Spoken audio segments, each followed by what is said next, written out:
اللہ اکبر لا الہ الا اللہ واللہ اکبر وللہ الحمد۔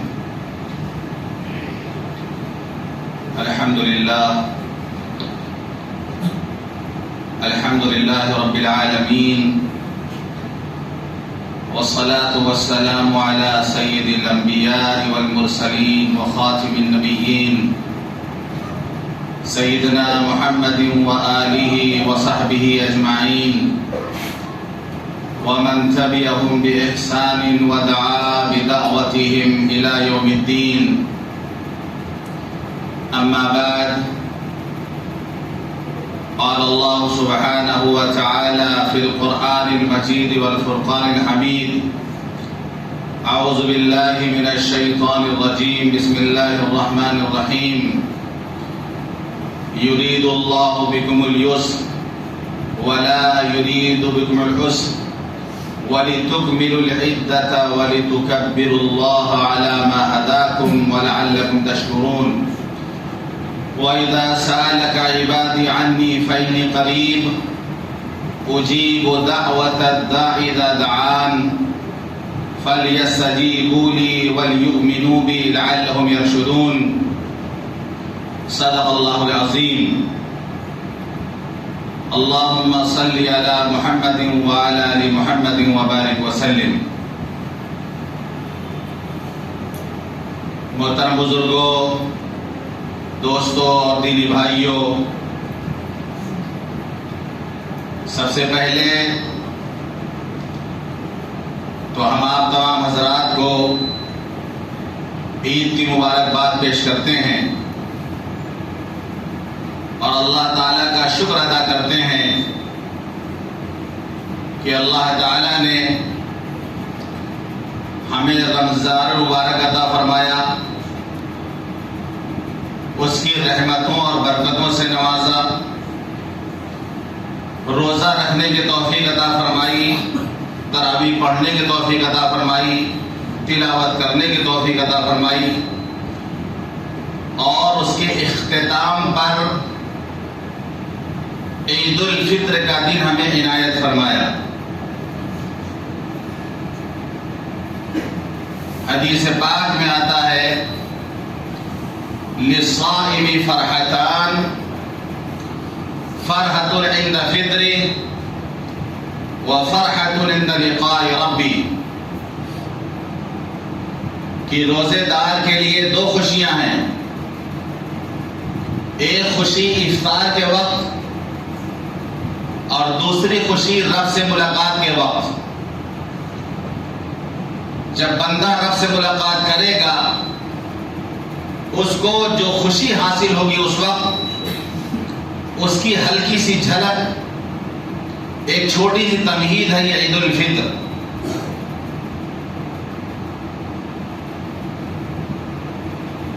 روزانہ ہم افطار کرتے تھے روزہ رکھ کر، شام کو افطار کرتے تھے،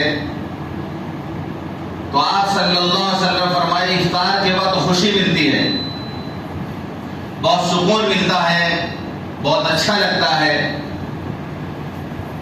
جب روزہ انسان کی سوق روزہ کھولتا ہے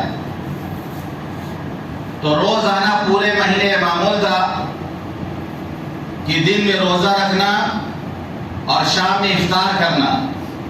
اسے کہا جاتا ہے افطار اصغر. ایک ہے افطار اکبر، یعنی ایک مہینے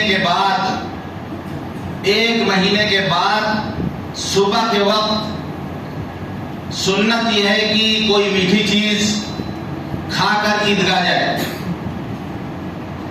ایک مہینے کے بعد یہ کوئی ایک افطار ہوا. اس کا بھی ایک اپنا مزہ ہے، اس کی بھی اپنی ایک حلاوت ہے، اور اس کی بھی اپنی خوشی ہے.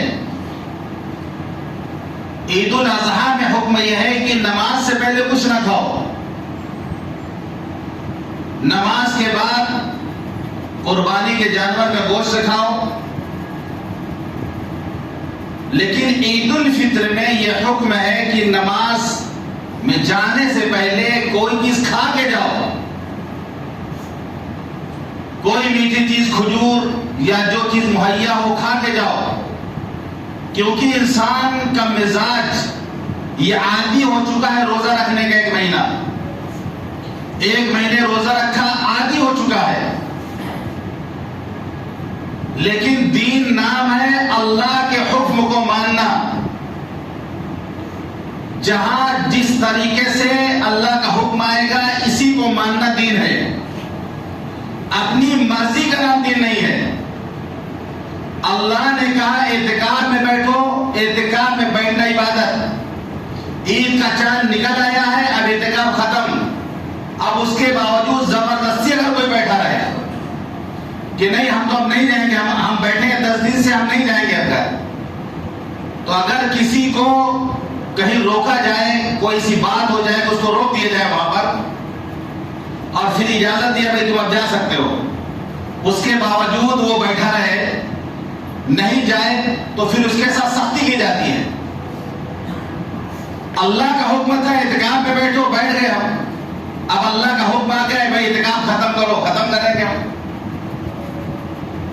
ایسے اللہ کا حکم تھا کہ روزہ رکھو، تو 1 مہینے ہم نے روزہ رکھا. اب اللہ کا حکم آ گیا کہ نہیں اب روزہ نہیں رکھنا ہے، تو اب انسان کا نفس ہے وہ عادی ہو چکا ہے 1 مہینے روزہ رکھ کر.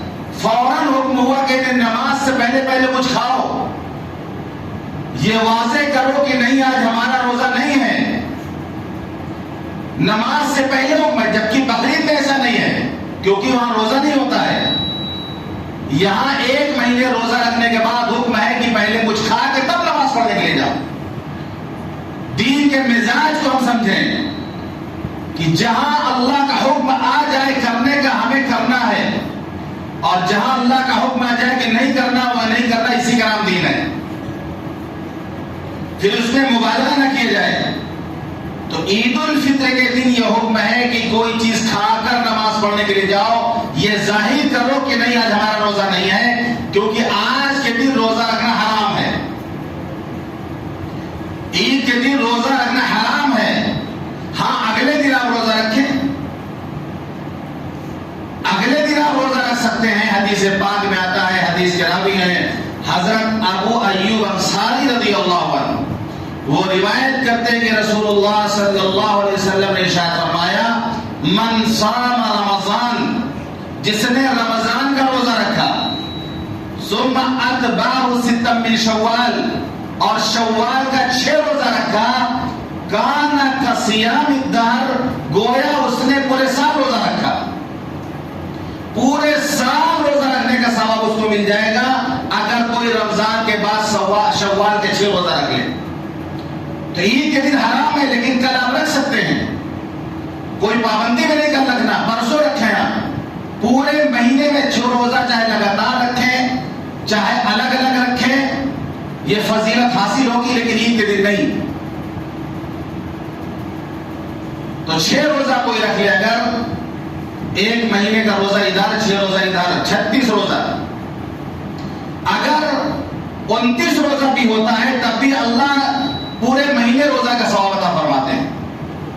30 ہو جائے تو، اگر 29 ہو جائے تب بھی اللہ پورے مہینے روزے کا ثواب عطا فرماتے ہیں.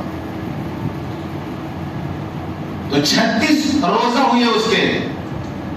اور اللہ کا اصول یہ ہے من جاء بالحسنۃ فلہ عشر امثالها، جو 1 نیکی کرے گا اللہ اس کو 10 گنا دیتا ہے. اللہ اس کو 10 گنا دیتا ہے. تو 36 روزہ رکھا، اس کا 10 گنا کریں گے تو 360 ہوگا.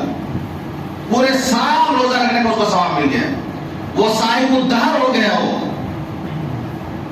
لیکن عید کے دن یہ حکم ہے کہ پہلے کچھ کھا کے تب نماز پڑھنے کے لیے جاؤ، کیونکہ آج یہ اللہ کی طرف سے انعام ہے، یہ افطار اکبر ہے، بڑا افطار ہے کہ 1 مہینے کے بعد موقع ملا ہے کہ کچھ کھا کر کے جاؤ. اور ہماری جو عید ہے، ہمارا جو تہوار ہے، ساری قوموں سے الگ، ساری قوموں سے نرالا تہوار ہے. ہم صرف اپنے تہوار پر غور کر لیں اگر، تو پوری زندگی ہم شکر ادا کریں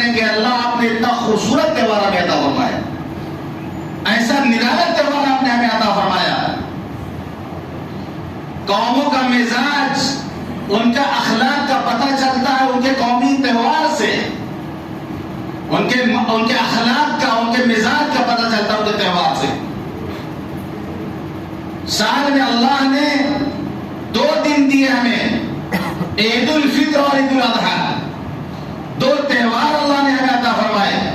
خوشی منانے کے لیے 2 تہوار اللہ نے دیے، عید الفطر اور عید الاضحیٰ، اور دونوں کی شان نرالی ہے۔ آپ دیگر قوموں کے تہوار کو دیکھیں گے، ان کا تہوار کا جو دن ہوگا، کوئی ایسا واقعہ ماضی میں ہوا، کوئی واقعہ ہوا، کوئی بڑا واقعہ ہوا، اس کو انہوں نے تہوار کا دن منا لیا۔ مثال کے طور پر عیسائی کرسمس ڈے مناتے ہیں، ان کے خیال سے کہ حضرت عیسیٰ علیہ السلام کی پیدائشی کی کرسمس مناتے ہیں۔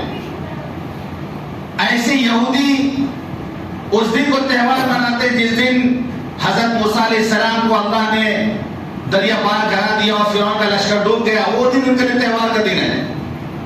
یہ واقعات ہیں جو ماضی میں ہو چکے ہیں، اب یہ دوبارہ نہیں ہوں گے۔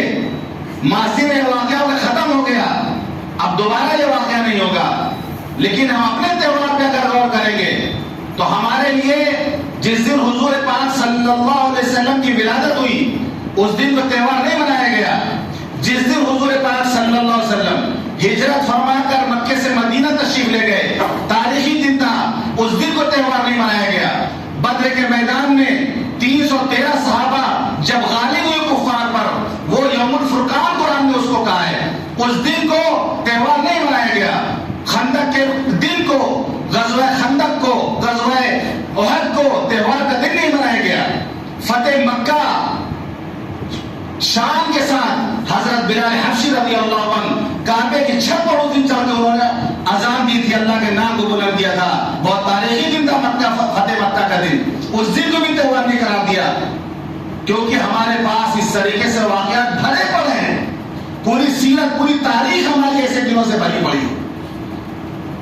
تو اللہ نے کوئی ایک واقعہ جو ماضی میں ہو گیا اور ختم ہو گیا، جو دوبارہ اب نہیں ہوگا، وہ اس دن کو ہمارا تہوار نہیں منایا گیا۔ یہ اسلام کے مزاج کو سمجھیں۔ ہمیں جو تہوار دیا گیا وہ ماضی کے کسی واقعے کو سامنے رکھ کر نہیں دیا گیا۔ ہمیں جو تہوار دیا گیا کہ آپ کیا عمل کرتے ہیں۔ یہ ماضی میں جو ہو گیا وہ تو آپ کے بزرگوں کا معاملہ تھا، آپ خود کیا عمل کرتے ہیں، اور قیامت تک آنے والی ہر ایک مسلمان نسل کیا عمل کر کے دکھاتی ہے۔ عمل کے ختم پر جو دن آتا ہے وہ ہمارے تہوار کا دن ہوتا ہے۔ خود ہم اس کے فیکٹر ہوتے ہیں، خود اس عمل کو ہم کر کے دکھاتے ہیں۔ ہر سال ہم روزہ رکھتے ہیں، ہر سال رمضان آتا ہے، ہر سال مسلمان روزہ رکھتے ہیں، تو مسلمان خود ہر سال کر کے دکھاتے ہیں، کیونکہ رمضان قیامت تک آتا رہے گا، مسلمان قیامت تک روزہ رکھتے رہیں گے۔ اب روزے کی عبادت جب مکمل ہوتی ہے تو اگلا دن جو آتا ہے وہ عید کا دن ہو جاتا ہے۔ ایک عبادت مکمل ہوئی اور عید الفطر کا دن آ جاتا ہے۔ حج کی عبادت مکمل ہوتی ہے، بقرعید کا دن آ جاتا ہے۔ حج کا سب سے بڑا رکن اعظم جسے کہا جاتا ہے وہ وقوف عرفہ۔ عرفات کا وقوف اگر چھوٹ جائے تو حج ہی نہیں ہوگا، نہ دم دینے سے نہ صدقہ دینے سے۔ سب سے بڑا رکن ہے 9 ذی الحجہ کو عرفات کے میدان میں وقوف کرنا، وہ ہو گیا، حج ہو گیا۔ تو حج کی جب عبادت مکمل ہوتی ہے تو قربانی کا دن آتا ہے اور ہمارے تہوار کا دن آتا ہے، ہمارے عید الاضحیٰ جس کو کہتے ہیں، وہاں پر بھی عبادت مکمل ہوئی اور اگلا دن جو آیا وہ اب ایسا نہیں کہ ایک سال حج ہو گیا پھر کبھی نہیں ہوگا۔ حج تو ہر سال ہوگا، بار بار ہوگا، قیامت تک حج ہوگا، اور حج کی برکت سے جو اگلا دن آئے گا وہ ہمارے تہوار کا دن ہوگا۔ تو یاد رکھیے، یہ بھی اسلام کے مزاج کو سمجھیں کہ ہمارے اسلامی تاریخ میں جو واقعات رونما ہوئے ہیں، ان واقعات کو سامنے جتنا بڑا واقعہ کیوں نہ ہو گیا ہو، اس کو ہمارے تہوار میں منایا گیا۔ ہم خود کیا عمل کر کے اللہ کو دکھاتے ہیں، ہم خود عمل کرتے ہیں، ہر سال کرتے ہیں، اور عمل کے بعد ہمارا تہوار آتا ہے۔ اور ایسا نرالا تہوار ہم غور کریں گے کہ ایک مسلمان جب عیدگاہ جاتا ہے اسے حکم یہ ہے کہ وہ تکبیر کہتے ہوئے جائے۔ عید الفطر ہے تو آہستہ تکبیر کہے، عید الاضحیٰ ہے تو بلند آواز سے تکبیر کہے۔ وہ تکبیر کہتے ہوئے جاتا ہے، صاف ستھرا لباس پہن کر، خاموشی کے ساتھ، ایک امن پسند شہری کی طریقے سے بالکل جاتا ہے۔ آپ دوسروں کے تہوار کو دیکھ لیں،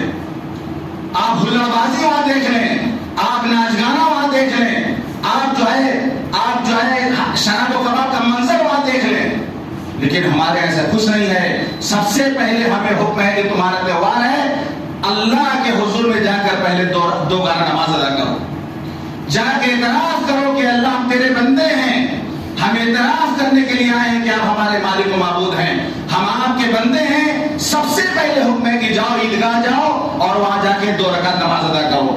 جاؤ سجدہ شکر اللہ کے سامنے کرو کہ اللہ آپ نے ہمیں رمضان مبارک کا مہینہ عنایت فرمایا، آپ نے ہمیں روزہ رکھنے کی توفیق عطا فرمائی، آپ نے ہمیں تلاوت کرنے کی توفیق عطا فرمائی. یرید اللہ بکم اليسر، اللہ آسانی چاہتا ہے. ولا یرید بکم العسر، اللہ تمہارے ساتھ سختی نہیں چاہتا. یہ 1 مہینے کا روزہ رکھنا کوئی پہاڑ نہیں ہے، یہ تو گنتی کے چند روز ہیں جو پلک جھپکتے گزر جائیں گے. وَلِتُكْمِلُوا الْعِدَّةَ، دنوں کی گنتی مکمل کر لو، رمضان کی گنتی مکمل کر لو. جب مکمل ہو جائے وَلِتُكَبِّرُوا اللَّهَ عَلَى مَا هَدَاكُمْ، اللہ کی بڑائی بیان کرو. اب تکبیر کا اللہ کی بڑائی بیان کرو کہ اس نے تمہیں ہدایت دی. تو تکبیر پڑھنے کا حکم ہے کہ اللہ اکبر لا الہ الا اللہ، اللہ اکبر وللہ الحمد، یہ پڑھتے ہی آپ آئے.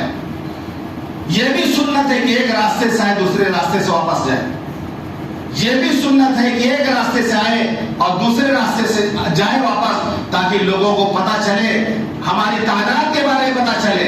یہ گوئے خاموش مظاہرہ بھی ہے ان لوگوں کے سامنے کہ قومیں دیکھیں کہ مسلمانوں کے خاموش مظاہرہ کتنا خوبصورت مظاہرہ ہے. کوئی ہنگامہ نہیں، کوئی شور نہیں، کوئی ہٹو بچو نہیں، کتنا خوبصورت مظاہرہ ہے یہ کہ ایک راستے سے فرشتوں کی طریقے بن کے گزر رہے ہیں اور فرشتوں کے طریقے سے واپس جا رہے ہیں نماز ادا کرنے کے بعد. وَلِتُكَبِّرُوا اللَّهَ عَلَى مَا هَدَاكُمْ، اللہ کی بڑائی بیان کرو جس نے تمہیں ہدایت عطا فرمائی. کتنے لوگ ہیں جو ہدایت سے محروم ہیں، اللہ نے ہمیں ہدایت عطا فرمائی. کتنے لوگ ہیں جو توفیق سے محروم ہیں، سب کچھ تھا ان کے پاس لیکن توفیق نہیں تھی. صحت بھی اچھی تھی، ڈاکٹر نے کوئی بیماری بھی نہیں بتائی تھی، سب کچھ تھا لیکن توفیق نہیں تھی، روزہ نہیں رکھ سکے، وہ تراویح نہیں پڑھ سکے، وہ کیونکہ توفیق نہیں مل سکی ان کو. اللہ نے تمہیں ہدایت عطا فرمائی تو اللہ کی تکبیر بیان کرو، اللہ کی بڑائی بیان کرو. جو نماز ہم پڑھتے ہیں، عید الفطر کی نماز، عید الاضحیٰ کی نماز ہم پڑھتے ہیں، آپ دھیان دیجئے کہ تکبیر کا اضافہ کیا گیا اس میں. پہلی رکعت میں 3 زائد تکبیر، دوسرے رکعت میں 3 زائد تکبیر، اللہ اکبر، یعنی اللہ کی بڑائی کا حکم زیادہ دیا گیا. نماز سال بھر جو آپ نماز پڑھتے ہیں اس میں اتنی تکبیریں نہیں ہیں، کیونکہ یہ حکم ہے کہ اللہ کی بڑائی بیان کرو. تو نماز بھی ہم پڑھتے ہیں تو اس میں بھی تکبیر بڑھائی گئی. 6 تکبیریں زائد، 6 زائد تکبیروں کے ساتھ 3 تکبیر پہلی رکعت میں، 3 تکبیر دوسرے رکعت میں. یہ اللہ کی بڑائی کا حکم ہے. وَلِتُكَبِّرُوا اللَّهَ عَلَى مَا هَدَاكُمْ وَلَعَلَّكُمْ تَشْكُرُونَ، تاکہ شکر ادا کرو. یہ شکرانے کے لیے ہمارے لیے ہیں. اللہ کے حضور میں یہ سجدہ شکر ہم بجا لاتے ہیں کہ اللہ نے ہمیں توفیق سے نوازا ہے. پورے مہینے ہم نے روزہ رکھا. مثال کے طور پر آپ سمجھ لیں جیسے کوئی آدمی کسی دکان میں کام کرتا ہے، کسی آفس میں جاب کرتا ہے، روزانہ جا رہا بس سے اور واپس آ رہا، پاکٹ سے کرایہ بھی لگا رہا، وہ اپنی جیب سے خرچ کر رہا، جا رہا خالی ہاتھ روز واپس آ رہا، روز جا رہا خالی ہاتھ واپس آ رہا. کوئی کہے کہ آدمی یار تم روزانہ اتنی محنت سے کام پہ جاتے ہو، کرایہ بھاڑا سب جیب سے لگاتے ہو، ملا کیا؟ تم کو کچھ نہیں ملا، خالی ہاتھ واپس آتے ہو. لیکن نہیں، جب مہینہ مکمل ہو جائے گا، جس دن مہینہ پورا ہو گیا، جب اس کو تنخواہ ملے گی، جب اس کو تنخواہ ملے گی تو ساری تکان بھول جائے گا وہ. تو ہمیں بھی لگا کہ بھائی روزہ ہم رکھ رہے خالی ہے، کچھ مل نہیں رہا، سمجھ میں نہیں آ رہا، تقویٰ آیا کہ نہیں ہمارے اندر آیا، روزانہ سمجھ میں نہیں آ رہا. لیکن نہیں، جب مہینہ مکمل ہو گیا، اب آج کیا ہے؟ آج بدلے کا دن کہا گیا ہے، یوم الجائزہ کہا گیا ہے، بدلے والا دن ہے آج. اللہ تعالیٰ فرشتوں سے کہتا ہے، فرشتوں بتاؤ اس مزدور کی مزدوری کیا ہونی چاہیے جو اپنا کام مکمل کر لے. تو فرشتے کہتے ہیں اللہ اس کی مزدوری پوری دے دی جائے. اللہ فرشتوں کو گواہ بنا کے کہتا ہے، فرشتوں گواہ رہو، میرے عزت کی قسم، میرے جلال کی قسم، میرے علو شان کی قسم، میں نے اپنے بندوں سے روزہ رکھوایا ہے، میں نے ان کو راتوں کو جگایا ہے، تراویح سے پڑھوائی ہے. میری عزت کی قسم، آج ہم ان کو بخش دیں گے، آج ہم ان کو نواز دیں گے. اور اللہ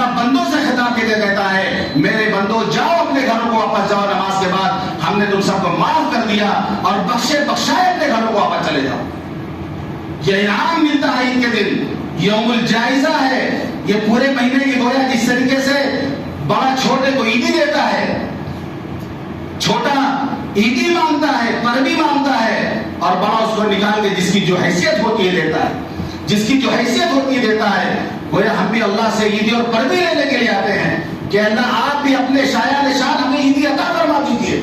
اب اللہ تو ہمیں دینا چاہ رہے ہیں، اللہ ہمیں نوازنا چاہ رہے ہیں، اللہ ہمیں معاف کرنا چاہ رہے ہیں، اور ہم دماغ میں پلانی بنا کے بیٹھے ہیں کہ ایک مہینہ رکے تھے گناہوں سے، اب عید کا چاند نظر آ گیا، سب سے پہلا کام مسجد خالی کرنا ہے، دوسرا کام کہاں فلم جا کے دیکھنا ہے، کہاں گھومنا ہے، اور کہاں ڈانس کرنا ہے، کہاں کہاں جانا ہے، پوری پرانی عید کی طرف کرنے بیٹھے. اللہ معاف کرنے کو تیار ہے، اللہ معاف کرنا چاہ رہا، اللہ نوازنا چاہ رہا. ہم جو ہے گناہوں کی پلانی کر رہے ہیں. ہماری مائیں بہنیں کس طرح سوٹ پہنیں گی، کس طریقے سے میک اپ کر کے باہر نکلیں گی، کس طریقے سے لوگ ان کو دیکھیں گے، کس طریقے سے میلوں میں باہر نکل گھومیں گی، کس طریقے سے بے پردے میں بہائی کر کسی پرانی چل رہے. اللہ معاف کرنا چاہ رہا، نوازنا چاہ رہا، اور ہم ہیں کہ گناہ کی پرانی کر رہے ہیں. ہم لینا نہیں چاہ رہے ہیں، اللہ نوازنا چاہ رہے ہیں، ہم لینا نہیں چاہ رہے ہیں. تو یوم الجائزہ ہے، یہ بدلے کا دن ہے، لینے کا دن ہے، اللہ سے مانگنے کا دن ہے. یہ آدمی اسی آیت میں آگے کہا گیا وَلِتُكَبِّرُوا اللَّهَ عَلَىٰ مَا هَدَاكُمْ وَلَعَلَّكُمْ تَشْكُرُونَ. آگے اللہ فرمایا وَإِذَا سَأَلَكَ عِبَادِي عَنِّي فَإِنِّي قَرِيبٌ وَإِذَا سَأَلَكَ عِبَادِي عَنِّي فَإِنِّي قَرِيبٌ. اے نبی جب میرے بندے آپ سے میرے بارے میں پوچھیں، قرآن بہت جگہ يَسْأَلُونَكَ عَنِ الْيَتَامَى قُلْ إِصْلَاحٌ لَهُمْ خَيْرٌ يَسْأَلُونَكَ عَنِ الْجِبَالِ يَسْأَلُونَكَ عَنِ الرُّوحِ کل ہر جگہ ملے گا آپ کو. اے نبی جب آپ سے سوال کریں آپ کہیے کہ یتیموں کے ساتھ اچھا معاملہ کرو. آپ سے یہ پوچھیں پہاڑ کے بارے میں، آپ سے پوچھیں روح کے بارے میں، تو آپ فرمائیں کل کہیے. اے نبی آپ کہیے.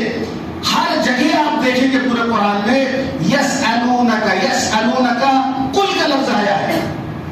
لیکن جب اللہ نے اپنے بارے میں فرمایا وَإِذَا سَأَلَكَ عِبَادِي عَنِّي، جب میرے بندے آپ سے میرے بارے میں پوچھیں، تو اللہ نے کوئی بھی نہیں لگایا کہ تاخیر نہ ہو جائے کہیں، کوئی بھی ہٹا دی یہاں سے.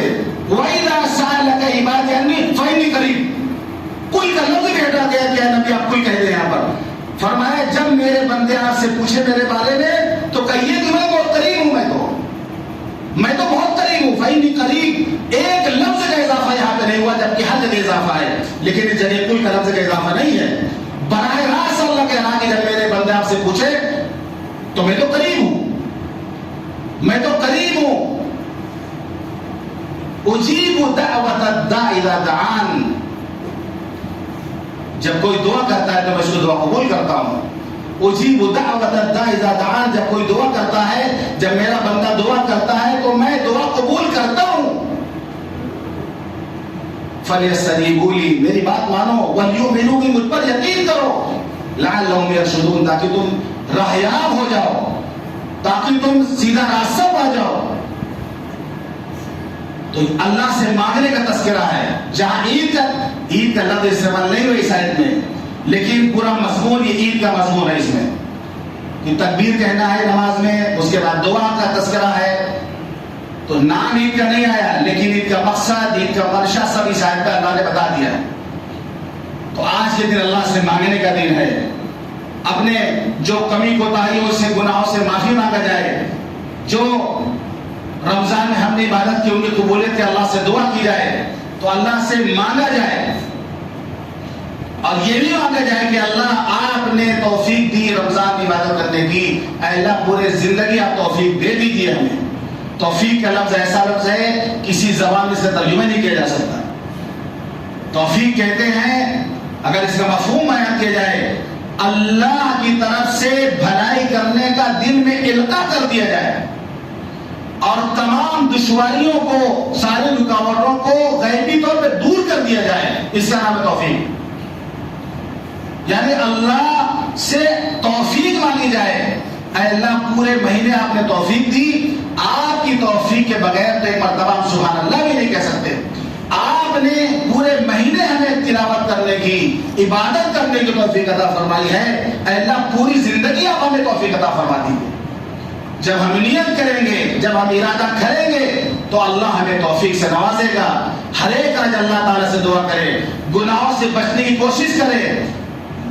جیسے آدمی چائے پیتا ہے، ایک کپ چائے پیتا ہے، اس کا بھی اثر تھوڑی دیر رہتا ہے، کولڈ ڈرنک پیتا ہے، اس کا بھی اثر تھوڑی دیر رہتا ہے، لسی پیتا ہے، اس کا بھی اثر تھوڑی دیر رہتا ہے۔ لیکن بہت تعجب کی بات یہ ہے کہ پورے مہینے ہم روزہ رکھتے ہیں، پورے مہینے ہم روزہ رکھتے ہیں تقویٰ کے لیے، اور جیسے ہی عید کا چاند نکلتا سارا اثر ہمارا ختم، پورا اثر ہمارا ختم ہو جاتا ہے تقوی کا۔ یعنی ہمیں تو متقی پرہیزگار بنایا گیا ہے، اسی کے مشق پورے مہینے ہمیں کرائی گئی ہے۔ اور عید کا چاند نکلا، تھوڑی دیر میں اثر نہیں رہا اس کا، عید کے دن جو ہے پورے جو ہے گناہوں کے لیے اور ناچ گانے کا انتظام، یہ ایک مسلمان کے لیے مناسب نہیں ہے۔ اپنے تہوار سے سبق لے کہ جب وہ تہوار کی شروعات کرتا ہے، عبادت سے شروع کرتا ہے، تو شام گناہوں میں کیسے کرتا ہے؟ صبح جب اس سے عبادت کروائی جاتی ہے عید کے نام پر، اور الگ سے 2 رکعت نماز اسے پڑھوائی جاتی ہے فجر کے علاوہ، اور تکبیر زیادہ اس کو رکھی گئی ہے، جب ابتدا ہماری عبادت سے ہوتی ہے تو ہماری شام کی انتہا گناہوں سے کیسے ہو؟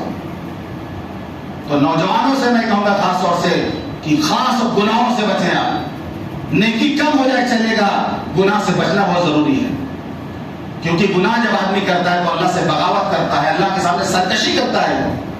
نیکی کم ہو جائے تب بھی چلے گا، لیکن گناہ پہ جرأت نہیں ہونی چاہیے۔ گناہ ہو جائے تو فوراً معافی مانگنی چاہیے، جان بوجھ کر گناہ نہیں کرنا چاہیے۔ تو ہم اپنے تہوار کو دیکھیں، کتنا خوبصورت تہوار ہمیں دیا گیا ہے، دوسری تمام قوموں سے نرالا تہوار ہمیں دیا گیا ہے۔ دوسری قومیں کرتی ناچتی گاتی ہوں گی، دوسری قومیں وہ شراب کباب وہ کرتے ہوں گے، ہنگامہ لڑائی جھگڑا وہ کرتے ہوں گے، شراب پی کے دودھ نالی میں وہ پڑے رہتے ہوں گے۔ ہمارے ایسا تصور ہی نہیں ہے۔ ہمیں تو جو تہوار دے بہت پاکیزہ تہوار ہمارا ہے، ہمارے جو تصور بھی نہیں کر سکتے ہم تو بہت امن و سکون کے ساتھ ہم اپنا تہوار منائیں۔ کوئی ایسی حرکت نہ کرے جس سے ماحول خراب ہو، کوئی ایسا کام نہ کرے جس سے ہمارا اللہ ناراض ہو۔ جس طریقے سے رمضان میں ہم نے اللہ کو راضی کرنے کی کوشش کی ہے، عید کے دن میں ہمیں اللہ کو راضی کریں گے، گناہوں سے بچیں گے، اور انشاءاللہ جب ہم کوشش کریں گے تو اللہ ہمیں پوری زندگی گناہوں سے بچنے کی توفیق عطا فرما دے گا۔ اللہ تعالی ہم سب کو کہنے اور سننے سے عمل کرنے کی توفیق عطا فرمائے۔ وآخر دعوانا الحمدللہ رب العالمین۔ نماز کا طریقہ سن لیں۔ بہرحال ایک مسلمان کو مسجد سے کم اتنا تعلق ہونا چاہیے کہ ایک پنکھا چلانے کے لیے سارے بٹن نہ دبانا پڑے اس کو، اتنا تو تعلق ہونا چاہیے اس کو کم سے کم۔ ایسے ایک مسلمان کو دین سے اتنا تعلق تو ہو کہ اس کو عید کی نماز کا طریقہ معلوم ہو، عید کی نماز کا طریقہ اس کو معلوم ہونا چاہیے، اتنا تو معلوم ہو۔ پھر بھی چونکہ سال میں ایک مرتبہ 2 مرتبہ موقع آتا ہے نماز پڑھنے کا، تو ذہن سے نکل جاتا ہے، تو اس کی یاد دہانی کرائی جاتی ہے۔ تو نیت پہلے کرنا ہے، نیت دل کے ارادے کا نام ہے، زبان سے کہنا ضروری نہیں ہے، کوئی اگر کہہ لیتا تو کوئی حرج بھی نہیں ہے، اور کہنے میں بھی امام کی اقتدا کی نیت ضروری ہے۔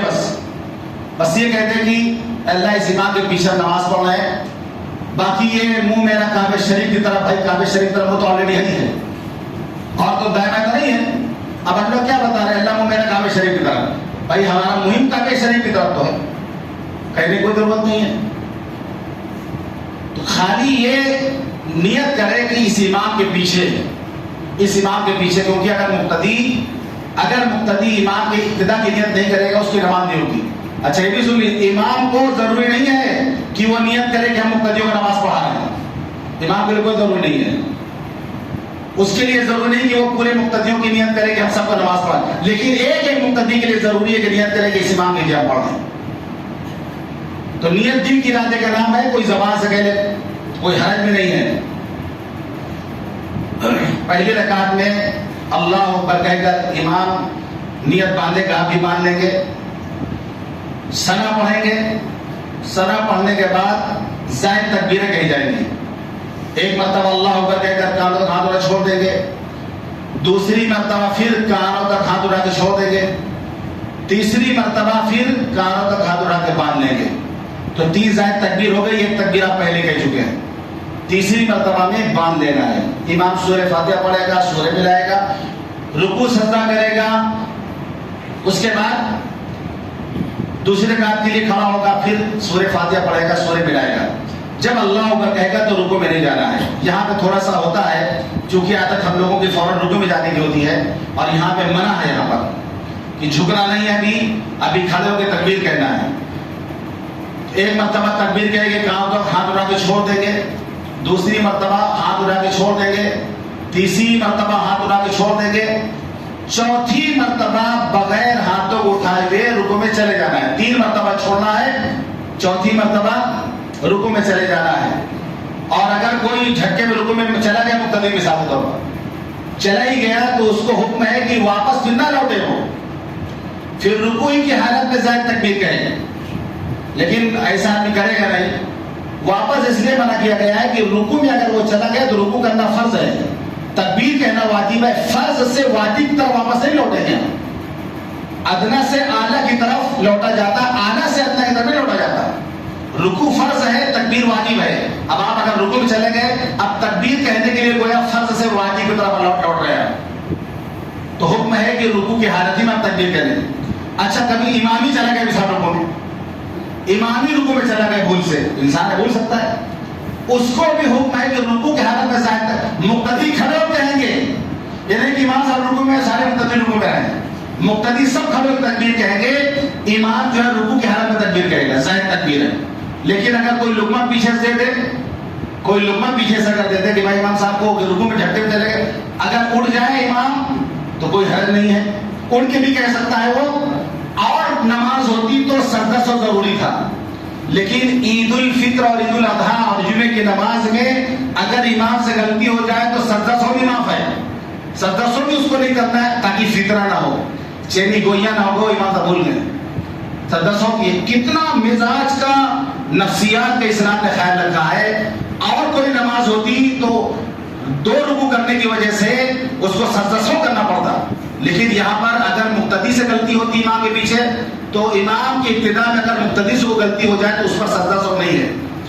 اور عیدین میں اور جمعے میں امام سے بھی کوئی غلطی ہو جائے تو اس پر بھی سجدہ سو معاف ہے، تاکہ فتنہ نہ ہو. فتنے سے بچنے کے لیے اللہ نے اتنے بھی رخصت دی تھی نماز. تو یہ ہے نماز کا طریقہ. آپ لوگ سب درست کر لیں.